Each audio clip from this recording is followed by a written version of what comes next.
So I'm talking to even your seniors that are here now so that they can understand some things better. Now, most often than not, let's say we are bullish. Let's say price wants to continue bullish, okay, in order to create a higher high. That is when you can maybe see price coming into this area, then use it to create a higher high, which means price is building a very neat order flow. In that scenario, that is order flow. Okay, that will be a pure money transfer happening. And a money transfer is, the goal is to break external liquidity. But in a scenario where whereby price wants to follow what I actually said will happen, which is to break this structure, at times what you will see will be a build-up first. Okay, price will go higher first without coming to mitigate areas of order flow. Price will go higher to mitigate this guy and will just start dropping to clear everything. Okay, to clear everything. That is what price will do.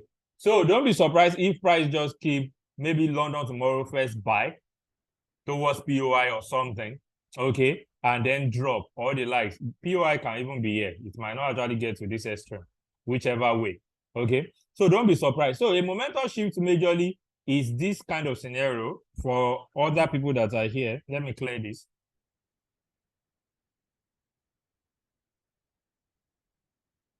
So for other people that are here, just a picture of it, not like I want to teach it yet. Look at this guy. Look at how price creates this edge imbalance to break this high without creating any internal structure. So that is a momentum shift. So it is in that scenario that we usually have a reaccumulation. Okay, that's when you will usually have a reaccumulation outside your MSOS. Is that understood? So that is when you have it. So for example, let's say price wants to continue bullish in this scenario. You just see price maybe do something like this, create liquidity, induce that liquidity again, then break structure to the upside again, BMS. So in that scenario, price has successfully created a reward, a reaccumulation. So that reaccumulation is now what we follow through. Either price create liquidity to it, then next time if you want to buy again, it is now this new area you'll be looking at. Okay, so most time it is when price does not have internal structure like this, by creating momentum shift, that will have a what? A reaccumulation at the outside. Is that understood? Okay, just like EU H4. Okay, let's check that.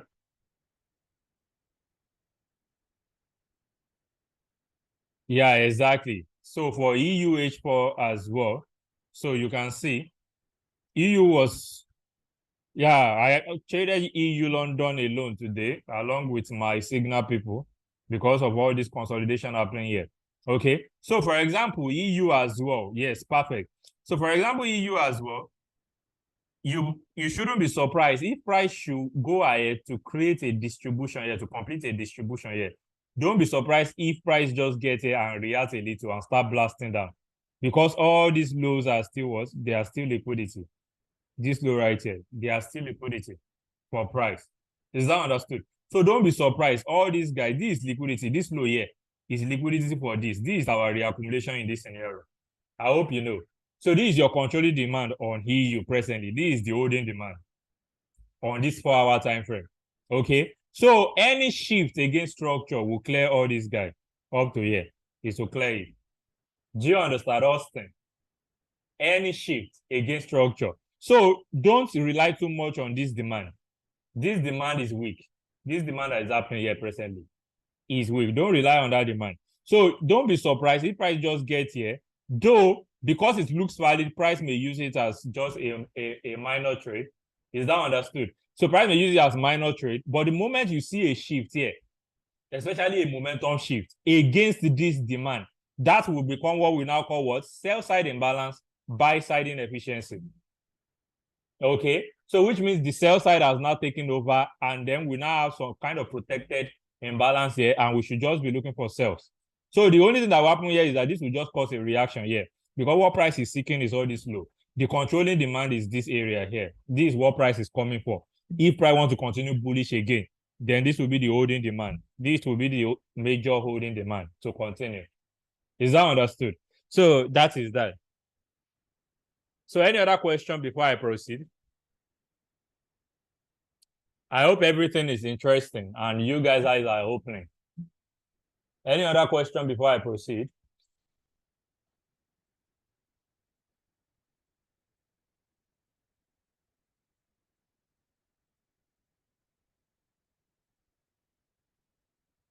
Please, sir. Okay, what's up? Ask your question, please. Ask your question. Or Sarah, may I ask your question? Okay, can I explain how I got the controlling demand on EU? Okay, let's look at the whole swing. That's a good question. Let me delete this. Don't worry, I guess I was too fast in that sense because I'm used to some pricing. So that is it. I didn't have to check below. So that's why. So that is why that now there are structure inside structure. Is that understood? There are what? There are structure inside structure. Price built inside price. Is that understood? Now, before price come for the major overall structure, that is, before price come for this range, before price can come for this range, is that understood? Don't worry, when we get to liquidity, range structure, inducement, and the likes, you will understand better. And that is where we use imbalance majorly as well. So before we come to this range, whereby we actually find the major holding demand, this remains the range structure demand that will be the holding demand. How do I know that? It is very simple. Look at this area. Okay, look at this, what is it called? Look at this trend. Look at how price, the story of price around these areas. What did price do? Price in this liquidity at this area, okay, mitigated order flow. Then we have a break of structure to the what? To the upside around this area. Is that understood? Now, before we do that, in this scenario, as a new cycle, if I want to bring out a new cycle from here, but I don't want to confuse you guys. Some of you don't even understand why cover and the like. So I will just explain true liquidity and all and others like that. Now, after price break this particular guy to the upside, price was able to come to the extreme by inducing liquidity or whatever it is, a raid, build some liquidity here, include that, then we have what? The last break of structure to the upside. Now, this area around this area has not yet been mitigated. I want to use a layman. I don't want to use Wyckoff to explain. Has not yet been mitigated. Is that understood? After break of structure, even though it has not been mitigated, we still have this guy here, internal structure here, sponsoring all this buy. And that is why this particular reaction from here was able to create a higher high. Why? Because this was the next break of structure, order flow continuation, then a new break of structure now. Okay. So let's say, for example, price wants to continue without coming to all these guys. But all these guys are relatively not the same degree with this guy, even based on time frame difference, from what I can see from here. But I don't want to complicate things. People that are your seniors should understand better what I'm trying to drive at. But if I have any senior here that do not also understand what I'm trying to do here, then let me know. Because you need to understand some things to actually see what I actually do here. Okay? That is, I'm trying to say all these guys are liquidity build-up for this next structure range, such that immediately this low is broken, then the next place we can now start looking at will be the basis here, which is this other area here. Okay, which will be this other area here. Okay, but the next guy is actually this guy. That's what I'm trying to drive at. Okay, the same reason why this guy serving as liquidity for it to create higher high is the same reason why this low as well is a liquidity for this other guy to continue. Okay, to continue. Do you understand? So please just try to understand in layman language presently. There is really no better way I can explain that just yet. So when we get to liquidity tomorrow, remind me, I will talk more on it. Is that fine? Please, can we proceed? I actually want to round up the section.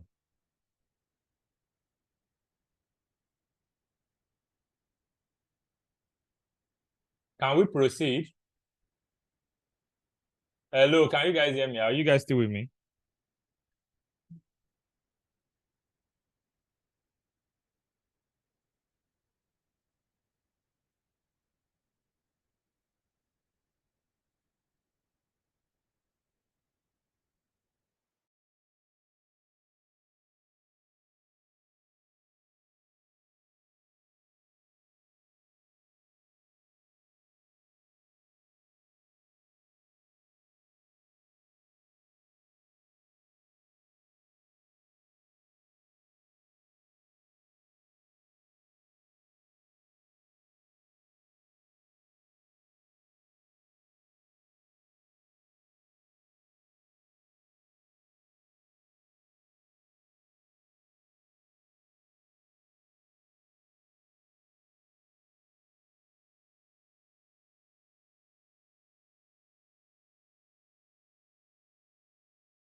Yeah, okay, great. So please let's quickly proceed.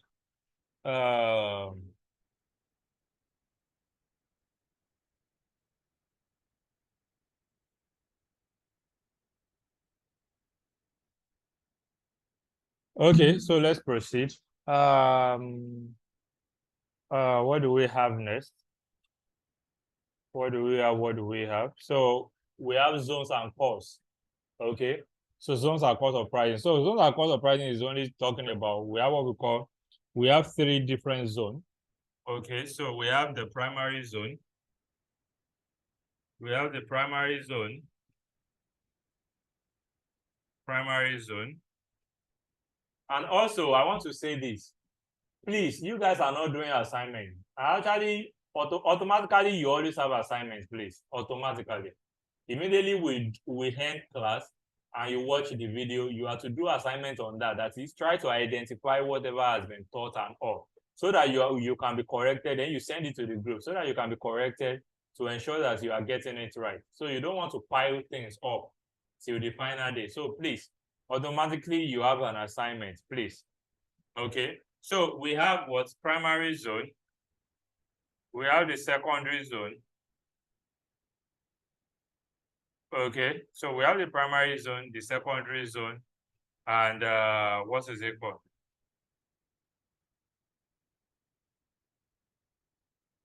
Primary zone, secondary zone, and you have we have the what is it called? Internal zone. Okay, so primary, secondary, and internal. Okay, so what is our primary zone? What is our primary zone all about? Okay, so let's say for example, you have structure like this. You have a high, a low, high, low, high, low, high.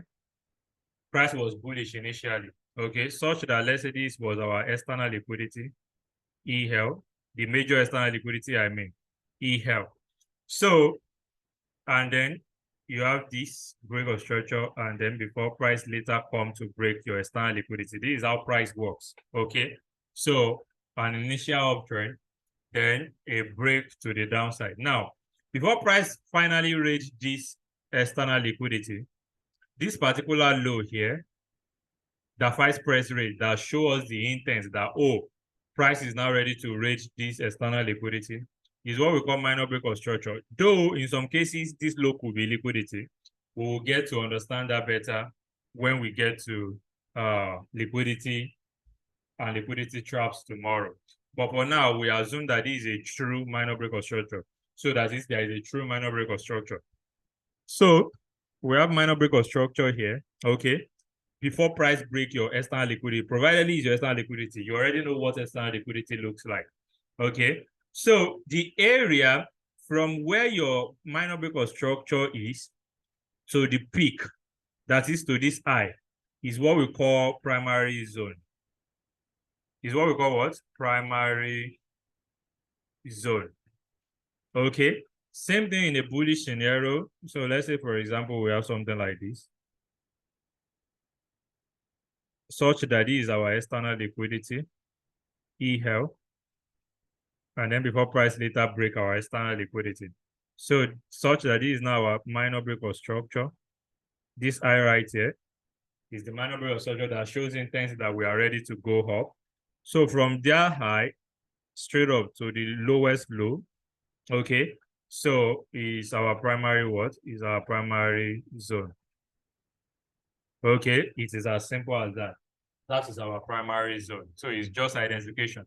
Then what is our secondary zone? Now, before your external liquidity as well is formed, there must have been a trend that creates your external liquidity itself. That is, what we are trying to say is, let's say we have something like this. Your external liquidity gets formed, and then you have this. Okay. And then before you have this guy here, such that this is now your external liquidity, he held. So there is something that formed your external liquidity. It was this trend, isn't it? So it was this trend that built up into forming your external liquidity for this new guy that breaks your external liquidity. Okay. So now, before your external liquidity is formed, is that understood? What do we have before your external liquidity is formed? You have your zone, this low. Okay. This low that was first broken by this second trend. By this second trend that happened, this particular low here, that is the MBOS at the left side. Okay. So from that particular low all the way to your external liquidity is what we call secondary zone. Is what we call secondary zone. Same thing in a sell scenario. So let's say we have something like this. And then your external liquidity gets formed. Then another trend breaks it. Okay. Then before we now have a breakdown again to the downside. Okay. So we all know that this is our external liquidity that got broken to the downside. Okay. So this particular high, MBOS, to the upside before this got broken, from that high to here is our what? Is our secondary zone. Okay. Meanwhile, this MBOS here to this ISI is our what? Primary what? This MBOS here to that guy is our primary zone. Okay, primary zone. So this is your secondary zone. And this is your what? Your primary zone. Is that understood? So that is your primary zone. Now, between this MBOS to the downside and the MBOS to this upside, the zoning within them is what we call internal zone. That is this range right here. I'm coming. Let me push this. So that is this range. Let me give it another color, green. So between that, the MBOS of this one and the MBOS of this one, whatever happens there. So that is your internal zone.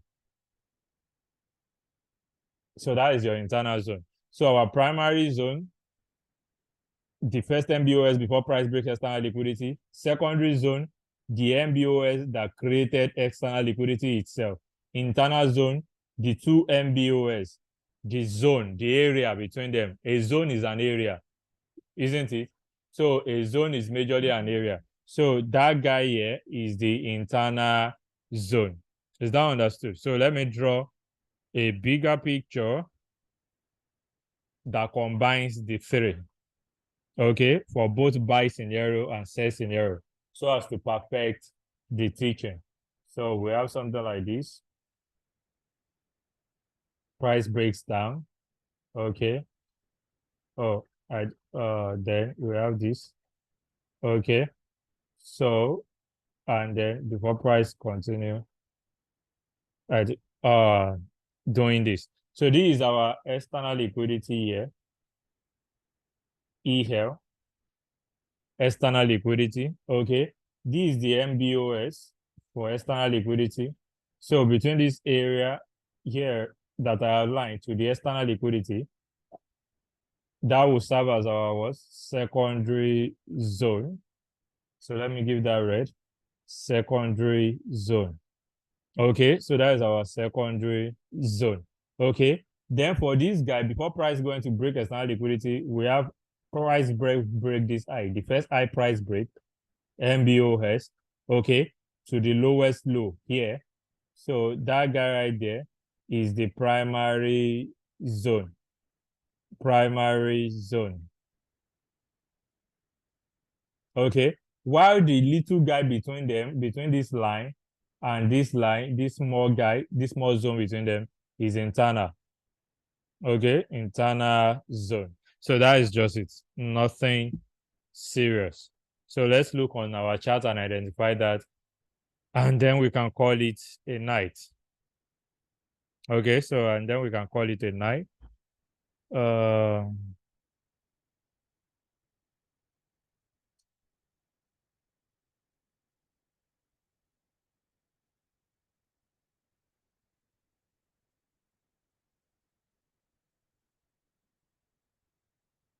so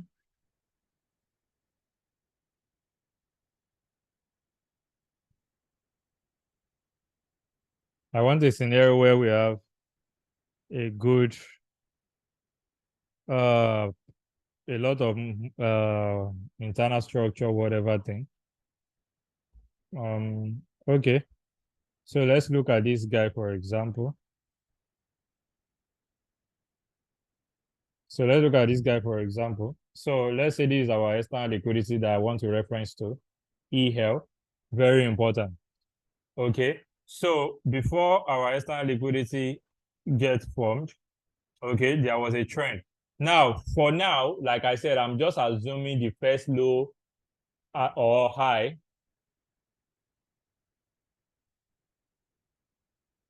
What is the relevance of this zone? You will know in phase two now. You will know what we use them for. There is no way. How do you pick your secondary liquidity, primary liquidity, that is primary inducement and the likes, without understanding what primary zone is? Do you understand? So, and we have what we call primary zone POIs. POIs that you look for around primary zone, POIs that you look for around secondary zone. So I don't just teach something. It is not being taught for you to just go and use it as we just it is just there. It is not possible I will just teach you these things without what we are using it for. So just chill and learn. Okay. So for now, I'm just assuming that our primary zone, our minor break of structure is the first eye or whatever for you guys. That's what I'm assuming. So you will see that this particular low is the last low before this eye of external liquidity is created. So that guy, if we draw it out like that, so that guy between those areas, that is your secondary zone. Okay, so that is it. So I'm also assuming, even though not necessarily correct, so I'm also assuming that we have this bearish trend, price start creating high, low, lower, high, lower, low, lower, high, lower, low, lower, high, lower, low, lower, high, lower, low.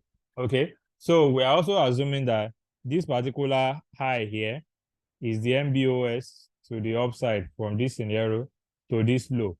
So outline it out. So that is our what? That is our primary zone. That is our primary zone. Okay, outline that is our primary zone. So in between is what we call our internal zone. So in between lies our what? Internal zone. So that is just it. So any question? So that will be all. Any question? Any question? So that's all for today. Any question on that?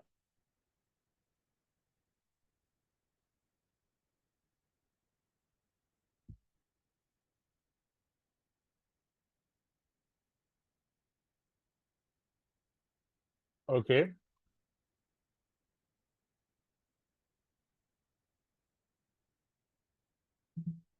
No question? Anybody with any question?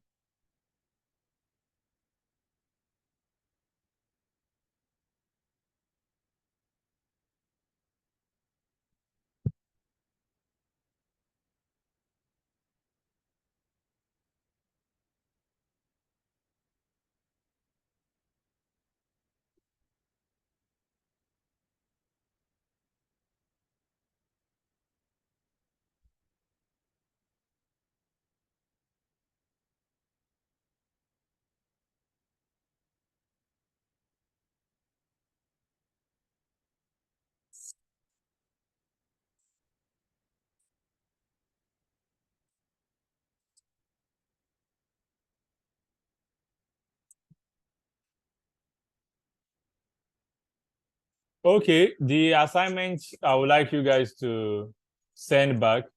For example, you are to identify what is it called?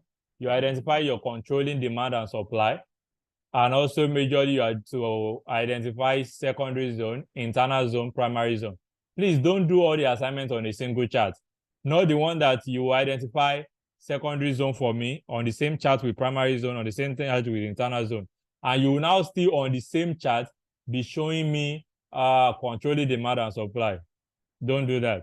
Different charts, different this thing. So that is what you do assignment on. Is that understood?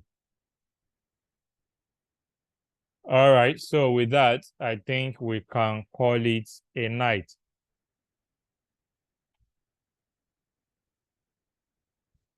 Okay, can you explain how you got the controlling demand? Okay, you know what? Just deal with the normal controlling demand that I've taught you guys, since it is still confusing you guys. That is, don't see this as the controlling demand. Don't worry. This is a little bit more complex. I mean, this guy, don't see this. So if you want to pick your controlling demand, come and pick it from inside this area. I hope that one is clear enough. Can you do that? Will you be able to pick inside this area if you want to pick? All I did there was that a trend give birth to another trend. You know, we always have a cycle inside a cycle. It's just like Elliott wave. Elliott will let us understand that even apart from the three waves, okay, which is wave one, two, sorry, one, wave one here. This is zero origin. 1, 2, 3, 4, and 5. So that will let us understand that even each of these will still carry minor degree of wave 1 to 5. Okay, and this will carry ABC. This will also carry minor degree of wave 1 to 5.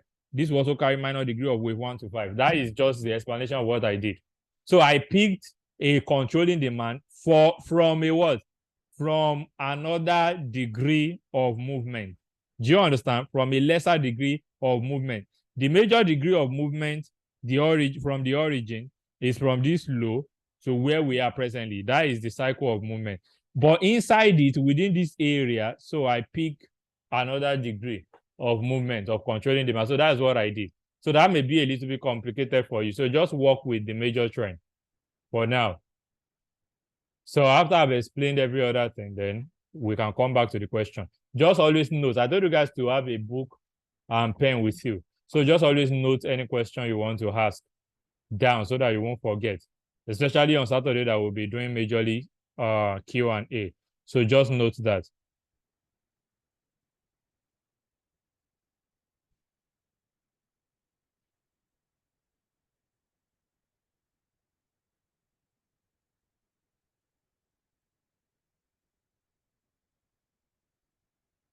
Any other question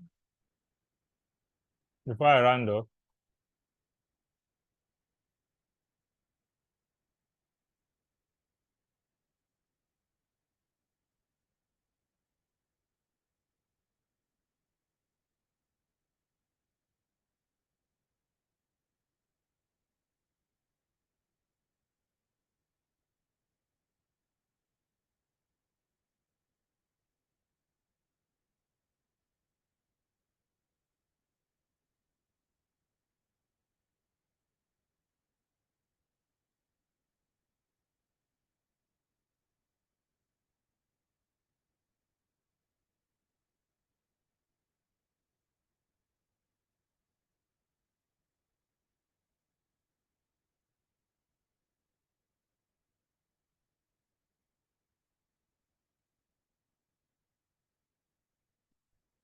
Any other thing? Hello, no one is talking. I want to assume that we're all on the same page, right?